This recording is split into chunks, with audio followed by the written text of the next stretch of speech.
Hello and welcome to our latest Business Spotlight interview. Look, today I am thrilled to be joined by John Lavery, the owner of Fish City. Look, along with a host of other awards and accolades across the years, this year, 2023, Fish City was winner of the UK's Fish and Chip Restaurant of the Year at the National Fish and Chip Awards in London. Fantastic achievement. So John, as the UK's best fish and chip restaurant right here in Belfast City, Northern Ireland, and it's yours. John, so delighted that you could join us. How are you today? I'm good, Richard. It's a bright and sunny morning here in Belfast, so that always raises one's spirits. So no, all good, all good. Great. Thank you for the invite. Why don't you share a little with us about who you are, what you do, and how long you've been doing it for? Okay. Well, what are we? We're a fish and chip and a seafood restaurant. So historically or traditionally, those two entities would have stood separately. Our innovation was to bring them together. Whenever we first looked at the fish and chip industry or business, we looked around and we saw that a lot of people that were in the fish and chip industry as an add-on, they perhaps sold pizza or kebabs or whatever.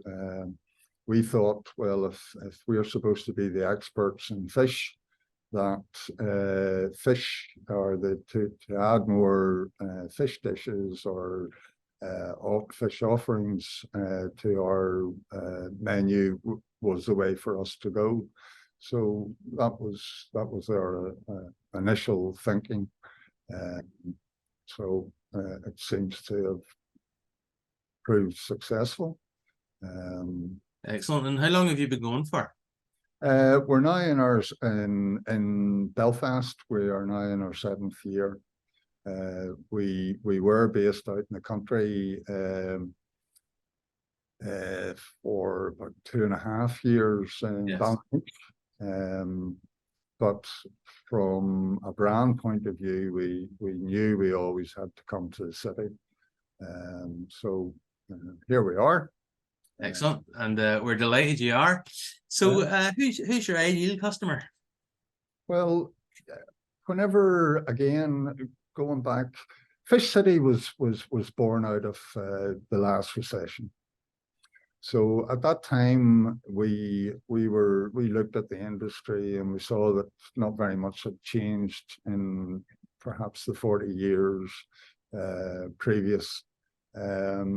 And in our research, I wouldn't have, for example, I wouldn't have asked my dear wife on a Saturday night, look, let's go down to the local chippy as our evening out. Yeah. So we thought there was perhaps a gap in the market, and we looked at, again in our research, when we spoke to people that we knew or people out and about, we asked them how often that they may have had fish and chips. And generally their first response would have been that they weren't really fish and chip people. However, when we probed further and asked, so if you were in the last 12 months and if you were out in a restaurant and that restaurant happened to have fish and chips on the menu, how often would you have had it? And that gave a whole different answer. So we felt that, why was that? And perhaps it was maybe partly to do with the environment, partly to do with quality and the perception of fish and chips being unhealthy, or lots of, or simply a takeaway food. Yes, yeah. So that's where it began. So, but everyone is our customer. Everyone is our customer in Belfast. we break it down into, there's what we call the local market, there's the office worker, and there's the tourist. There's a broad sort of breakdown of where our customer base is. Very good. So what has been your biggest learning since you have been a business owner?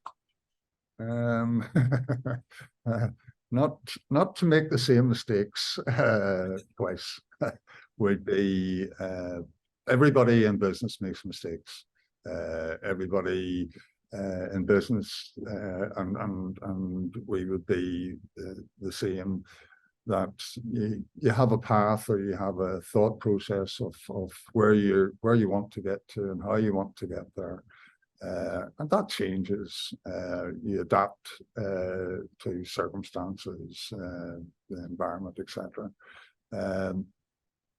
But yeah, look, I'm not in the 20s or 30s, so I've made loads of mistakes, and hopefully have learnt through making those. No doubt I'll make a few more. Sure. But that's been a definite life learning curve. I've also, because I've been in business since my 20s, I've learnt to have very tight controls on the financials of the business, and to be very aware and to monitor those at all times. In the early days, if a bad month, I didn't really want to look at things. That's perhaps when you should be looking at them most closely. And I think it's a constant analysis of your business. You had mentioned there earlier about us winning the UK Restaurant of the Year for fish and chips. That was a goal that we wanted to achieve now for a few years. But awards, or if you enter awards, you really analyze your business and where you're at. And that's a good byproduct, because and for the most prestigious awards, you really have to dig deep, look at all areas. The fish and chip awards, they audit everything. They look at paperwork, your controls, your quality of food, etc., etc. So really good for us that we had to go into all aspects of it. But and that identifies the weaknesses and your strengths, and makes you work that bit harder to shore up those weak areas, if you like. Yeah, and I guess one of the strengths as well that I saw was this Environment and Sustainability Award that you received in the same year. Yeah, we've received a number of awards for our work that we've done here at Fish City on sustainability and environment, and that's very important to us. It's part of our core, the ideals here at Fish City: sustainability, quality of our food, health, and the education of those principles. But look, Northern Ireland, we may not be directly affected as in other places around the world, as in we're not seeing the huge rise in temperatures, floods, natural disasters, but we are indirectly affected. Yes.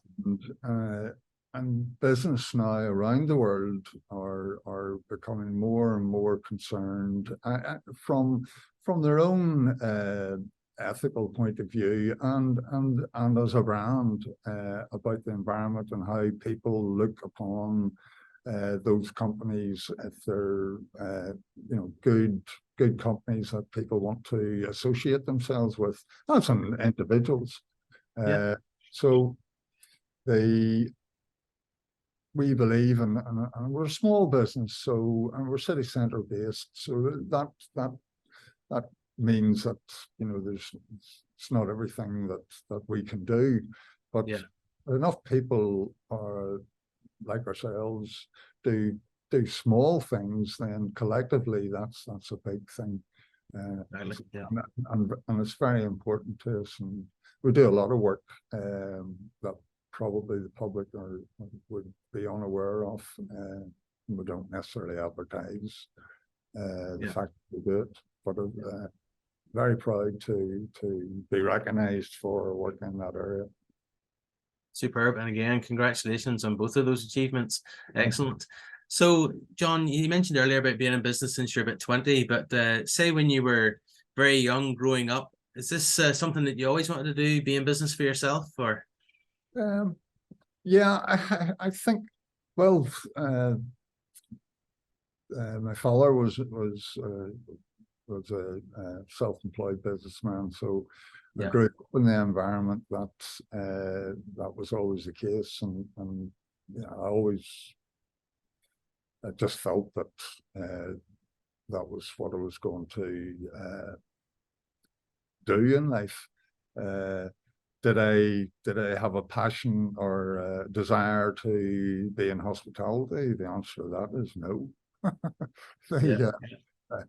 One of the businesses that my father was involved in was the pub business. From say an age of 10 or 11, I would have been working in it. Yes. Weekends and Saturdays when my friends were off doing X, Y, and Z, I was working. And it was a country bar, and when people came in, they didn't know when to go home. So it wasn't. So for those reasons, and maybe because I was through in too young, I really didn't want to be doing anything in hospitality. But yet here, I find myself. Here you are. Yeah, I'm in it. So and for the most part, very much enjoying it. Good. That's it's all about the enjoyment of it. So what have you learned about yourself during this journey? I suppose I've learned that you know, it's sometimes some people are very, very fortunate in that, you know, they begin a journey in business and, you know, nearly everything turns to gold, or they reach a point whereby they've enough resources, etc., that the odd mistake or the odd venture isn't going to be a huge impact. Yes. And well done to them. Unfortunately, I can't say that. I've had my ups and downs and business failures, etc. And it's getting back on that horse and you know, going again. And some of these things can be very traumatic. Sure. And very difficult. It can knock a lot of, and does knock a lot of confidence and belief and pride, if you like. Yeah. But it's the ability not to give up. For the same purpose, sometimes it's easier to keep the thing going than it is to shut the door on it. Yes. That, although the door may eventually close anyway, but there's perhaps a decision should have been made much earlier as to whether or not it's somewhere where a person should be. Yes. That was a learning curve. but lots of learning curves. Yeah, great, and really good sharing for the rest of the community that watch the Spotlight interview series. I've often heard it said that it's important to like feel early, feel often, and feel forward. Well, yeah. It's as I said earlier. Everybody makes mistakes. There isn't one out there that can say that they haven't made a mistake, but it is learning from those and trying not to make the same mistakes again. But being in business is no easy task. Sure. And especially with hospitality coming through the pandemic, COVID, as if any industry anywhere has had you know, the stuffing knocked out of them, as it were, it's been the hospitality industry. Is that the biggest issue you've had to overcome, the pandemic, or is there something else? The pandemic certainly was a major issue. I have said often, city centres had and do have their own unique issues and problems. COVID has changed the landscape out there. Trends and things that you could have looked back on and made assumptions. That's not the case today. A perfect example is a Friday,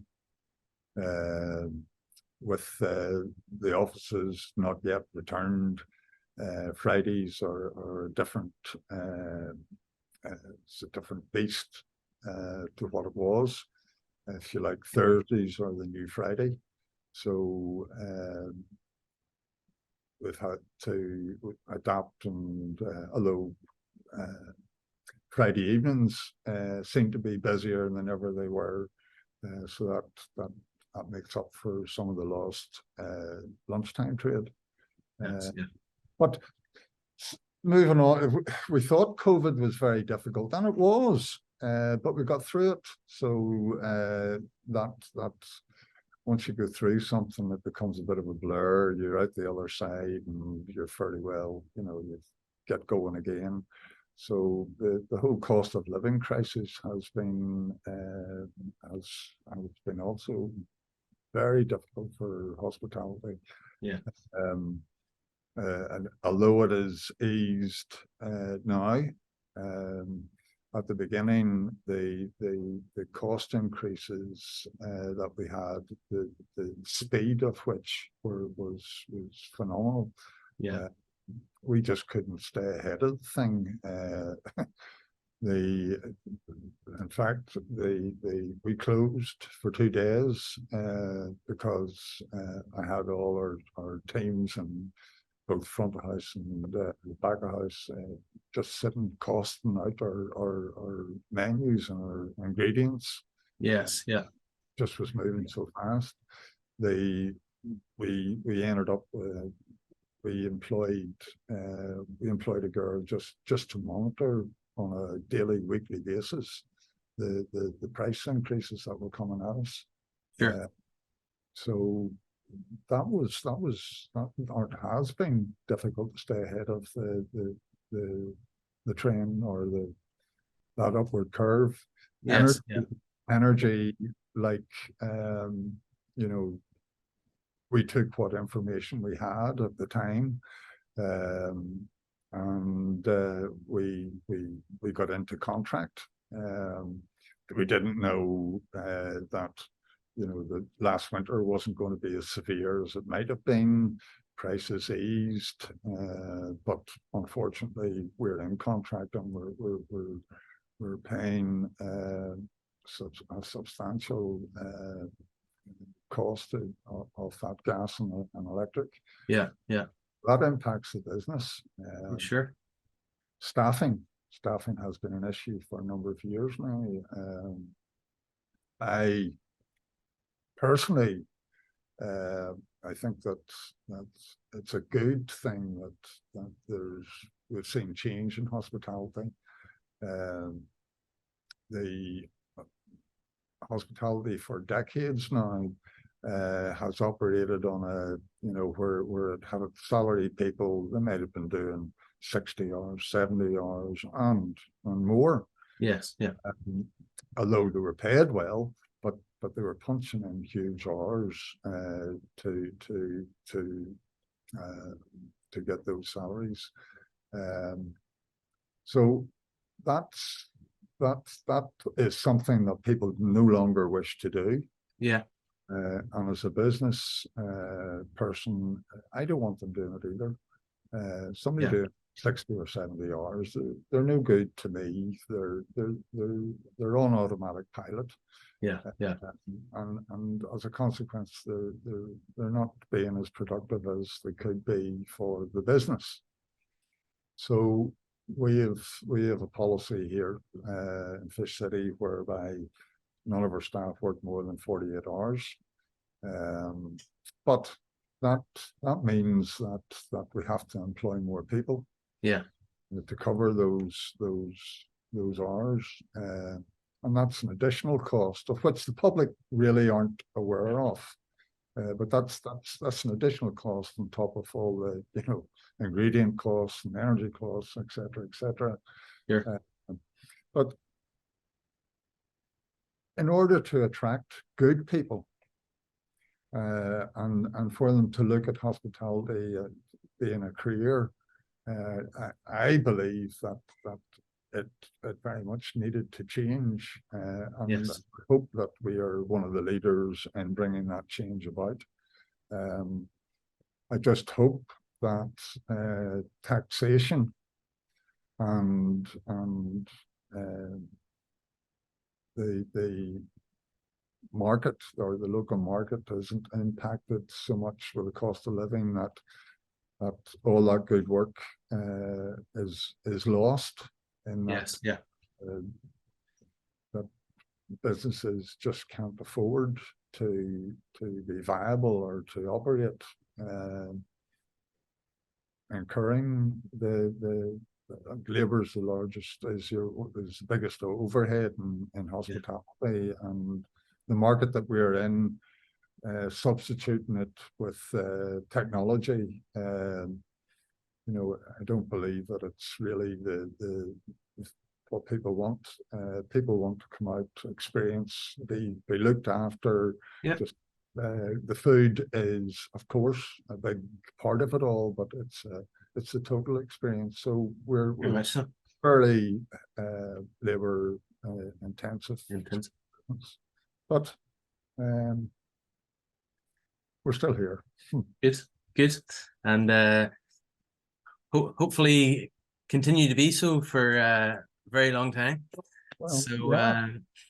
In terms of that, when things can be, I guess, pressing in on you like that, there's so many different obstacles, so many hurdles to get over. Like you say, the pandemic crisis, cost of living crisis, energy crisis. Do you have any sort of favorite books, podcasts to go to for inspiration, motivation, or who inspires you today in business?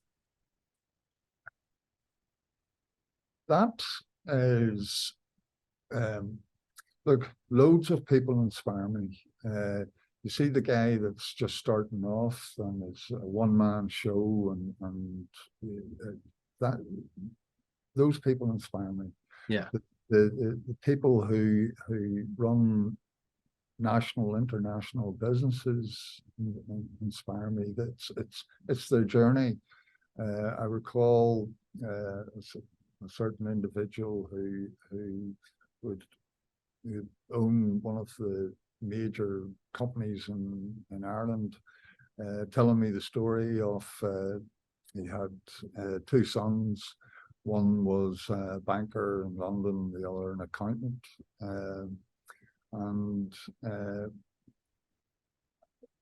the banker in London wrote to Warren Buffett for every week for a year, asking if they could meet. And at the end of the year, they got a letter in return to say that they would meet with them. Now they meet once a month, every month. Wow. Imagine being in that club. So those, but there was a guy who and the company would be worth north of 2 billion. That took the time to write every week Yes, yeah, and persevered. yeah, And didn't take no for or no response. It kept going. yeah. So stories like that inspire me. Sure, sure. And I suppose my own life and experiences of being knocked on the floor and being able to come back. Yeah. And knowing that I can do that gives great strength. Great, and it's also inspirational to so many others that are coming up behind us. I hope so. Good. So in terms of that, what would you say to anyone who is thinking of going into business for themselves now?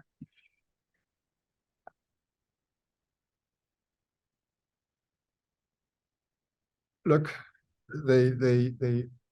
I suppose what the worst possible thing could be that somebody has an idea or somebody wants to do something, and at some point, many years down the road, that whether it's lying in a hospital bed or sitting at home going, I wish I had done that. Yeah. It's too late. Better to have tried and failed than not have tried at all. It's no easy journey. I've started a number of businesses from startup, and I certainly recall that when we looked at the Belfast operation, I remember standing outside the building and turning around to my wife and saying, if we do this, you do realize that we'll be giving up 3 years of our life. I mean, giving it up. It was more than 3 years. Yeah. But I fully realized the commitment that it was going to take. Everything. There was nothing else. Yeah. Hobbies, holidays, everything fell by the wayside. But I knew that's what needed to be done. To be done. Excellent. Not easy, but if you can turn something into a success, I mean, the joy in that itself is immeasurable. But it's like every day is a challenge. There's no moment where you go, oh, right, well, I've done it, I've made it. Yes, yeah. Tomorrow is going to come back and bite you. So speaking of tomorrow, what does the future look like for Fish City and indeed yourself? Well, look, we have great aspirations for the brand. We've been building that brand for a number of years. Certainly, at this moment in time, we hold 7 national UK titles, amongst many other local awards, etc. So, well done. That's amazing. When we go up against the best that's out there in the UK and we can come away as winners, that says something about the business. Totally. But again, it's awards are great for the team. They're great for us. It's a huge pat in the back. It's team building, all of that.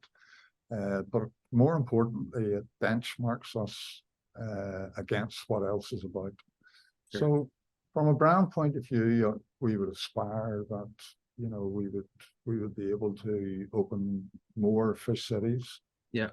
We see three avenues of which that expansion might take place. So that's what we aspire to do. And you know, a fish city in London or any city, both Ireland or UK, doesn't necessarily frighten us. As I said, you know, when we can go up against the best that's out there and be successful, then why not? Exactly. Fantastic. Well, let me wish you every success going forward, and believe that those aspirations will be achieved. If we could wind the clock right way back to you being an 18-year-old, what's the best advice that you would give to an 18-year-old John, and therefore for some of our younger viewers? The best advice. Look, the best advice is, you know, to think big. Think as big as you possibly can. Might never achieve anywhere near that, but you know, don't be so narrow-minded in your thoughts. Or, be aware of the carrot. Sometimes, and for example, at the moment, there potentially there are other businesses that we could maybe pick up at good value. However, is it the right time, or is it the right thing to do? So just because something's there, and you have to analyze, is it the right time? Is it the best thing for the business moving forward?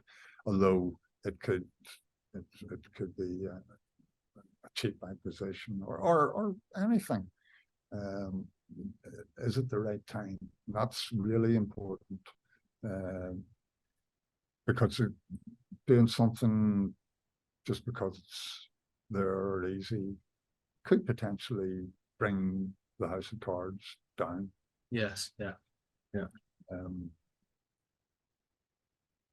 And single-mindedness, just because you know you have a vision, that can be a good thing or a bad thing. Yeah. You know, a goal, maybe it brings me back to something that I said earlier, that sometimes walking away from something or shutting the door is a harder thing than it is to keep going.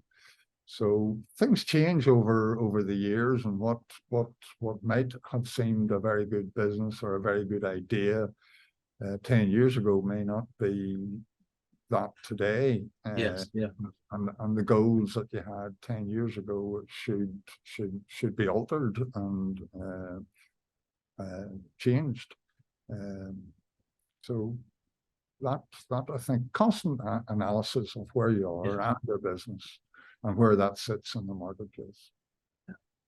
Excellent advice, John. Great sharings. Been a wonderful time having you on the series, and really appreciate you taking time out of your busy days to do that, and really appreciate all the great shares and advice that you've shared with us today, and wish you every success going forward. Thank you very much, Richard.